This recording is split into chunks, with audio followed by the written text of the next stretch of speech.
ഡാ, വെയിലത്തൊന്നും കളിക്കാൻ പോരുത്, കറുത്ത് കരിവളിച്ച് തോന്നി. ഓ നല്ല പെണ്ണൊക്കെ കാണാനൊക്കെ കൊള്ളാം. എന്നെ കുഴപ്പമൊന്നു. അത് നിറം ഇച്ചിരി കുറവാന്നേ. ഓ കൊച്ചെന്ത് കറുപ്പാന്നേ. ഓ ആ കുടുംബത്തിൽ ആർക്കും ഇല്ല ഇത്രയും കറുപ്പ്. ഇതെന്താ മോളെ കൊച്ചു ഇത്രയും കറുത്തു പോയേ? പ്രഗ്നൻ്റ് ആയിരുന്ന സമയത്ത് മോൾ എന്താ കഴിച്ചേ? കുങ്കുമപ്പൂവൊന്നും കഴിച്ചില്ലേ? ഇവിടെ ഒരു കോമഡി പറയട്ടെ. കറുത്ത് കരിങ്കുരങ്ങ് പോലെ ഇരിക്കുന്ന നിനക്കൊക്കെ എവിടുത്തെ പെണ്ണ് കിട്ടാനാ? മോക്ക് ഈ ഡ്രസ്സ് ഒട്ടും ചേരുന്നില്ല കേട്ടോ. ഇത് കുറച്ച് നിറമുള്ളവർക്കേ ചേരത്തുള്ളൂ, മനസ്സിലായില്ലേ? എടാ, എത്ര തവണ നിന്നോട് പറഞ്ഞ് കട്ടൻ ചായ കുടിക്കരുത്, കറുത്തു പോവും കട്ടൻ ചായ കുടിക്കരുത്. കുഴപ്പമില്ല മോളെ, ഒരു കുഴപ്പമില്ല. മഞ്ഞളുണ്ടല്ലോ, മഞ്ഞൾ, അത് കുറേ വാരിങ്ങനെ മുഖത്ത് വെച്ചാൽ മതി, നന്നായിട്ട് വെളുക്കും.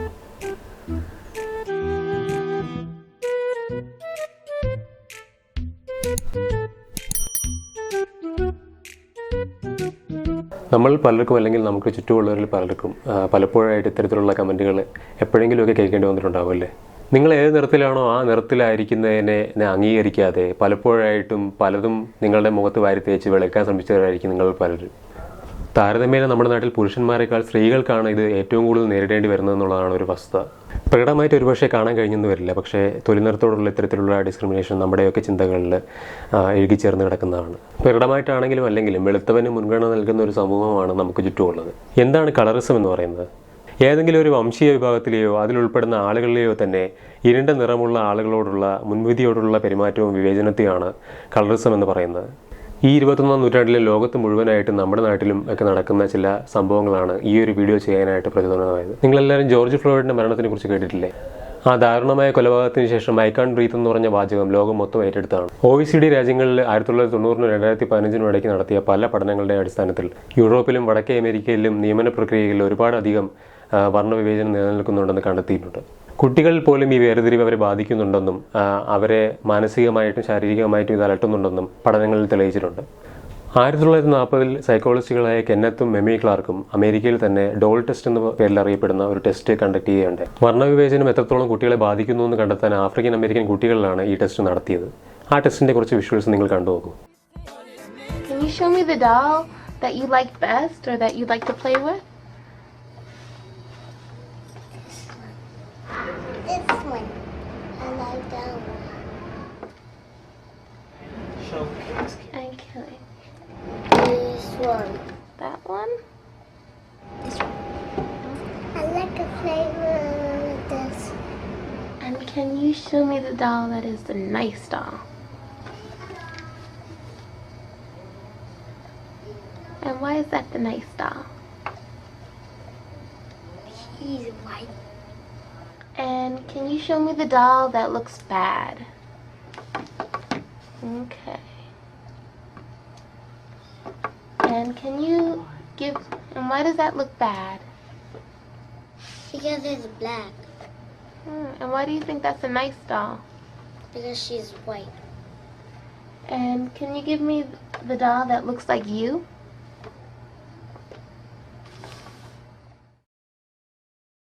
"15 out of the 21 children preferred the white doll."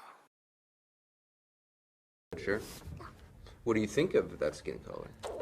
Well, it looks kind of whitish, and that's all I remember. Yeah. Yeah. How about you? Why do you want that skin color? Because it looks lighter than this kind, because this looks a lot like that one. Mm-hmm. Yep. And I just don't like the way brown looks, because the way brown looks really nasty for some reason, but I don't know what reason. That's all. So you think it looks nasty? Well, not really, but sometimes. Sometimes. And Brielle, they asked what color adults don't like. Do you remember what you said? Which one? That's right, that's what you said. Why do you think adults don't like that color? Dark. Dark. Fair and lovely, glow and lovely എന്ന് പേര് മാറ്റിയതും ഷാദി.com അവരുടെ skin tone എന്ന് പറഞ്ഞ filter അവരുടെ matrimonial സൈറ്റിൽ നിന്ന് എടുത്ത് മാറ്റിയതൊക്കെ നമ്മൾ ഈ ഇടയ്ക്ക് വായിച്ചിട്ടുണ്ടായിരിക്കും. ഇങ്ങനെയൊക്കെ ആണെങ്കിലും ഫെയർനെസ് ക്രീം പ്രോഡക്ട്സിനും ബ്യൂട്ടി പ്രോഡക്ട്സിനും ഒക്കെ $multi-billion മാർക്കറ്റ് തന്നെയാണ് ഇന്ത്യയിൽ ഇപ്പോഴും ഉള്ളത്. വളരെ ടോക്സിക്കായ പിന്തിരിപ്പൻ ആശയങ്ങൾ വെച്ച് പുലർത്തുന്ന അഡ്വർടൈസ്മെൻറ്റുകൾ ഇപ്പോഴും നമുക്ക് ടി വിയിലാണെങ്കിലും സോഷ്യൽ മീഡിയയിലാണെങ്കിലും കാണാനായിട്ട് പറ്റും. സിറ്റുവേഷൻ ഏറ്റവും ആപ്റ്റായിട്ടുള്ള ഒരു ചുറുചുറുക്കൻ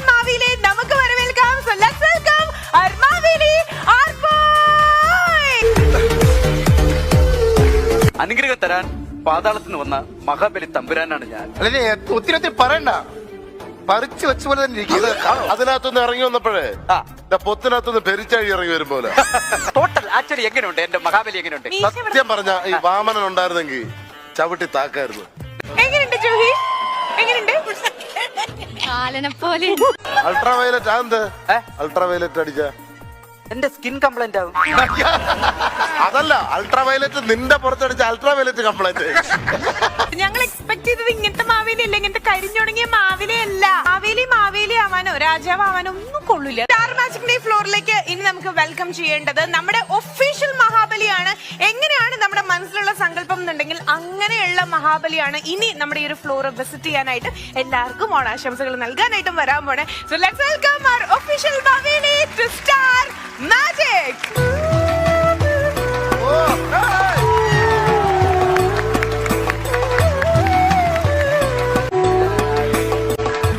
ശരിക്കും ഇതാണ് നമ്മുടെ മലയാളികളുടെ ഓണവേളയിലുള്ള ഒരു സങ്കല്പം എന്ന് വേണം പറയാനായിട്ട്. ഈ ഒരു വേദിയിൽ യഥാർത്ഥ മഹാബലിയാണ് സ്റ്റാർ മാജിക്കിന്റെ ഈ വേദിയിൽ നമുക്ക് അനുഗ്രഹം നൽകാനായി എത്തിയിട്ടുള്ളതെന്ന് വേണം പറയാനായിട്ട്. നമ്മൾ നേരത്തെ പറഞ്ഞ പോലെ അദ്ദേഹത്തിന് വേണ്ട ആ ഒരു ഐശ്വര്യം, ആഠ്യത്വം, ആ ഒരു സൗന്ദര്യം എല്ലാം നിറഞ്ഞു തുളുമ്പാണ് അദ്ദേഹത്തിന്റെ ആ ഒരു മുഖത്ത്. അല്ല സോയെ ഒരു സെൽഫി എടുത്ത് നോക്കിയാൽ മതി, രണ്ടുപേരും കൂടെ ഒരുമിച്ച്.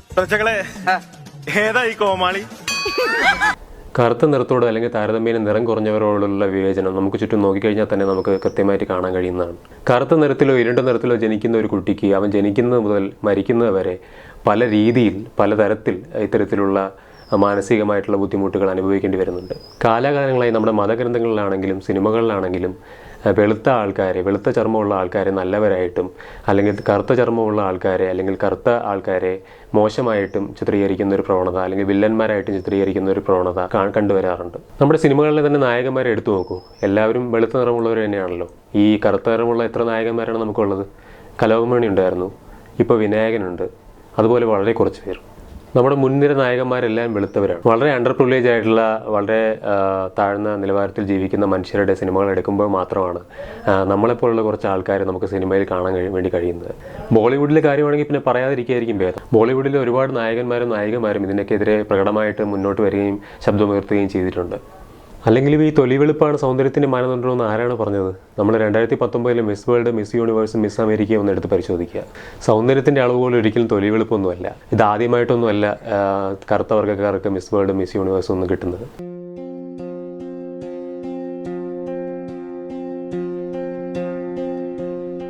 ചരിത്രപരമായി ഇന്ത്യൻ വംശജർ എന്ന് പറയുന്ന ഡാർക്ക് സ്കിൻ ആയിരുന്നെങ്കിലും ഇന്ത്യയിൽ അധികാരം സ്ഥാപിച്ച ആര്യന്മാർ, മുഗൾസ്, പേർഷ്യൻസ്, ബ്രിട്ടീഷ് തുടങ്ങിയവരെല്ലാവരും തന്നെ വെളുത്ത നിറമുള്ളവരായിരുന്നു.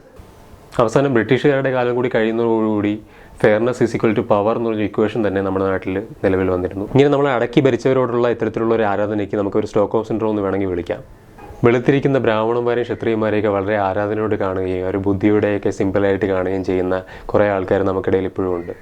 വസ്തുതാപരമായിട്ടുള്ള എന്ത് കാര്യത്തിൻ്റെ ബേസിലാണ് ഇവരിതൊക്കെ പറയുന്നതെന്ന് എത്ര ആലോചന ചിലപ്പോൾ മനസ്സിലാകാറില്ല.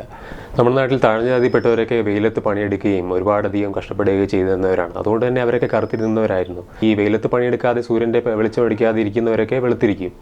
ഇങ്ങനൊരു വീഡിയോ ചെയ്യുന്നതിൻ്റെ ഉദ്ദേശം ശരിക്കും ഒരു സമൂഹത്തെ മുഴുവനും നന്നാക്കുക എന്നുള്ളതല്ല. നമ്മുടെ ഉള്ളിൽ തന്നെ ഉറച്ചു പോയിട്ടുള്ള തെറ്റായിട്ടുള്ള ചില ചിന്താഗതിയിലേക്ക് മാറ്റാൻ ചിലപ്പോൾ ബുദ്ധിമുട്ടുണ്ടായിരിക്കും. പക്ഷേ അത് പുറത്ത് വരുന്നതിൽ നിന്ന് നമുക്ക് അതിനെ തടയാമല്ലോ. ഒരിക്കലും ഇനി വരുന്ന ഒരു തലമുറയിലോട്ട് ഇത്തരത്തിലുള്ള തെറ്റായിട്ടുള്ള ചിന്താഗതികൾ ഒരിക്കലും അടിച്ചേൽപ്പിക്കപ്പെടരുത്. മലയാള സിനിമയിൽ ഈ അടുത്ത കാലത്ത് പ്രകടമായിട്ടുള്ളൊരു മാറ്റം കാണുന്നുണ്ട്. നായികമാരുടെ കാര്യത്തിലാണെങ്കിലും നായകന്മാരുടെ കാര്യത്തിലാണെങ്കിലും അതൊരു ശുഭസൂചനയായിട്ട് കാണാൻ പറ്റുന്നതാണ്. പക്ഷേ എന്നിരുന്നാൽ പോലും വലിയൊരു തരത്തിലൊരു മാറ്റം ഉണ്ടാവേണ്ടതായിട്ടുണ്ട്. പരിയേരും പെരുമാൾ എന്ന ചിത്രത്തിലെ ആ ഡയലോഗ് തന്നെയാണ് മനസ്സിലേക്ക് ഓർമ്മ വരുന്നത്. பார்க்கலாம், நாளைக்கு எது வேணாலும் எப்படி வேணாலும் மாறலாம் இல்லையா? யாருக்கு தெரியும்? எனக்கு தெரியும் சார். நீங்கள் நீங்களாக இருக்கிற வரைக்கும், நான் நாயாக தான் இருக்கணும்னு நீங்கள் எதிர்பார்க்குற வரைக்கும் இங்கே எதுவுமே மாறாது. இப்படியே தான் இருக்கும். നമ്മുടെ നാട്ടിൽ നിലനിൽക്കുന്ന കളറിസത്തിന് എന്താണ് സൊല്യൂഷൻ? നിങ്ങളെ കൂടുതൽ എഡ്യൂക്കേറ്റ് ചെയ്യുക എന്നുള്ളത് തന്നെയാണ് ഇതിലെ ഏറ്റവും നല്ല സൊല്യൂഷൻ. പാരൻറ്റിങ് സമയത്ത് മുതൽ തന്നെ നമ്മൾ കുട്ടികളെ ഇത്തരത്തിലുള്ള കാര്യങ്ങളെ മനസ്സിലാക്കി തന്നെ റേസ് ചെയ്യേണ്ടതുണ്ട്. നിങ്ങൾക്ക് ഇതിൻ്റെ സൊല്യൂഷൻസിനെ പറ്റി ഒരു പ്രത്യേക വീഡിയോ വേണമെന്നുണ്ടെങ്കിൽ നിങ്ങൾ ദയവ് ചെയ്ത് കമൻറ്റ് സെക്ഷനിൽ അറിയിക്കുക. നമുക്കൊരു പ്രത്യേക വീഡിയോ അതിന് വേണ്ടി ചെയ്യാവുന്നതാണ്. Love the skin your in and love every bit of your self. നിങ്ങൾ നിങ്ങളെ ഇമ്പ്രസ് ചെയ്യാൻ വേണ്ടി മാത്രം ജീവിക്കുക. ബാക്കിയുള്ളവരെ ഇമ്പ്രസ് ചെയ്യാൻ വേണ്ടി ജീവിച്ചു കഴിഞ്ഞാൽ നമുക്ക് ഒരിക്കലും ഒരാളെയും 100% ഇമ്പ്രസ് ചെയ്യാൻ വേണ്ടി സാധിക്കില്ല. അതുകൊണ്ട് നമുക്ക് നമ്മളെ മാത്രം ഇമ്പ്രസ് ചെയ്യാം. നിറം കറുപ്പായാലും വെളുപ്പായാലും അകത്തോടുന്ന ചോര എല്ലാവരുടെയും ചുവപ്പ് തന്നെയാണ്. എല്ലാവരും മനുഷ്യർ തന്നെയാണ്. തീർച്ചയായിട്ടും തൊലി നിറത്തിൻ്റെ പേരിൽ നിങ്ങൾക്കുണ്ടായിട്ടുള്ള മോശമായിട്ടുള്ള അനുഭവങ്ങൾ അല്ലെങ്കിൽ ഇത്തരത്തിൽ എന്തെങ്കിലും പോയിന്റുകൾ മിസ് ചെയ്തിട്ടുണ്ടെങ്കിൽ അതെല്ലാം ഈ വീഡിയോയുടെ കമൻറ്റ് സെക്ഷനിൽ നിങ്ങൾ കമൻറ്റ് ചെയ്യുക. നിങ്ങളുടെ കമൻറ്റുകളിലൂടെ ഈ വീഡിയോ പൂർണ്ണമാവുകയുള്ളൂ. നമുക്ക് ആശയങ്ങൾ ചർച്ച ചെയ്യാം, പരസ്പരം സംവദിക്കാം, ആരോഗ്യപരമായി മുന്നോട്ട് പോകാം. അപ്പോൾ ഇത്രയും പറഞ്ഞുകൊണ്ട് ഇന്നത്തെ വീഡിയോ ഞാനിന്ന് അവസാനിപ്പിക്കുകയാണ്. നിങ്ങൾക്ക് വീഡിയോ ഇഷ്ടമായെങ്കിൽ തീർച്ചയായിട്ടും ലൈക്ക് ചെയ്യുക, വീഡിയോ ഇഷ്ടമായില്ലെങ്കിൽ തീർച്ചയായിട്ടും ഡിസ്ലൈക്ക് ചെയ്യുക, ചാനൽ തീർച്ചയായിട്ടും സബ്സ്ക്രൈബ് ചെയ്യുക. വീണ്ടും കാണുന്നവരേക്കും ബൈ.